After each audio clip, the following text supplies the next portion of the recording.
But chance events, there was something you referred to in the book, and I actually thought a lot about it with reference to the general claims you're making, and that is that you were growing up in Montreal, born in 1954, and when you were a teenager, was this the late 60s, early 70s? Yeah, there was a police strike.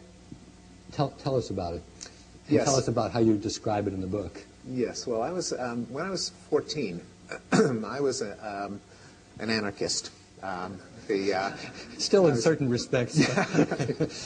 My best friend was as I used to call him, a red diaper baby. That is, his parents were communists, and he was kind of brought up steeped in Marx and Bakunin and Kropotkin. In fact, he was an anarchist, and it kind of convinced me to be a romantic anarchist. That kind of in the Rousseau tradition, that if we didn't have to delineate property for the state to recognize, we would spontaneously share it. And if we didn't have social institutions that sort of pitted us against each other, we would live in harmony, as Rousseau would have put it, the noble savages do. So that was one quirk of growing up in Montreal at that time, was having this anarchist friend, and also it being the late 60s. Anarchism was kind of in the air. Revolution for the hell of it. Who needs the police? Who needs the government? Well, another quirk of Montreal is that it has a kind of Gallic political system in which the civil servants are constantly going on strike. So one week it was the bus drivers, the next week it was the letter carriers, then it was the nurses. Well, then it was the police's turn. And one day the police went on strike. And this is, it was if Rousseau were ever to have a chance, it would have to be in Montreal, because we Canadians are very proud of our low rate of violent crime compared to the United States. Canada's a very famously civil society.